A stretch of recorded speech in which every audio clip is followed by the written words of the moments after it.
어떻게 율법을 지키지 않을 수가 있습니까? 하고 묻습니다. 다 알고 있는데, 사실은 다 알고 있는데, 그게 그렇게 죄될 만한 일이 아니라는 걸 다 알고 있는데 어떻게 그럴 수 있습니까? 라는 이 질문 속엔 뭐가 숨어 있을까요? 죄의 역사가 그 안에 있는 겁니다. 죄.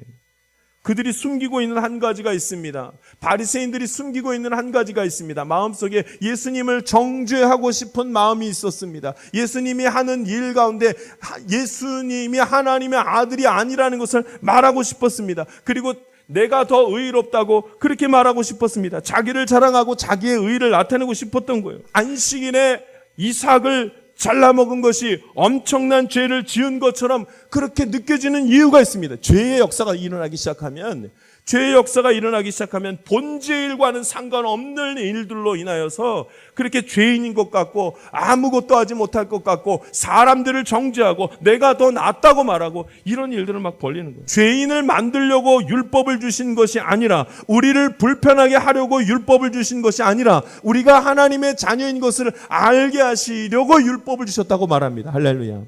근데 그 율법을 잘못 이용해서 의인을 보호하기 위함이고 하나님의 자녀가 믿음을 지키기 위함이 아니라 너 죄 졌어를 하기 위해서 죄의 역사가 일어나는데, 그 죄가 율법을 가지고 죄짓게 하는 거예요. 여러분, 성전은 하나님 앞에 예배드리는 곳입니다. 하나님이 그런데 성전 안에 갇혀 계시겠습니까? 이 성전 안에 하나님을 담을 수는 있겠습니까? 그렇지 않습니다. 그래서 우리가 예배를 드려도 하나님을 다 알 수가 없는 이유는 성전보다 더 크신 이가 하나님이시기 때문에 그렇습니다.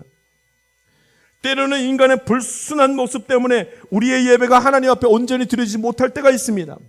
성전이 이 범죄함으로 말미암아 그 안에서 하나님의 역사가 나타나지 않기도 합니다. 성전이 아닙니다. 하나님이 우리의 아버지시고 이 세상을 여시는 분인데, 우리가 자꾸 예배를 드리면서도 뭐라고 말하냐면, 하나님, 나는 하나님의 자비까지 필요 없습니다. 내가 그렇게 궁색하게 살아가는 사람이 아닙니다. 저는 그 정도가 아닙니다. 얼마나 교만하게 예배를 드리는지 모릅니다. 예수님의 능력은 전부 다 예수님의 자비에서부터 시작되는 것을 봅니다. 그러니 예수님, 저는 예수님의 자비가 필요 없습니다 하는 자에게 무슨 자비를 베풀겠냐는 겁니다. 아무리 죄인이라도 하나님이 불쌍히 여기시면 그를 살리십니다. 아무리 악한 자라도 겸손하게 주님 앞에 도와달라고 하면, 내 죄를 사해달라고 고백하면 그 죄의 권세에서부터 노임을 받게 되는 것입니다. 죄의 권세를 이기는 힘은 하나님의 자비 외에는, 예수님의 자비 외에는 없습니다. 오늘 우리가 드리는 예배가 그래서 너무나도 귀한 예배입니다. 오늘 주님이 원하시는 것은 예배가 아니라 예배 가운데 품고 있는 그 마음이라, 어떤 마음으로 예배를 드리는지 하나님 보신다는 겁니다. 예배 자체에 있는 것이 아니라 말합니다. 은혜는 일방통행을 하는 것이 아니라 양방통행을 한다는 겁니다.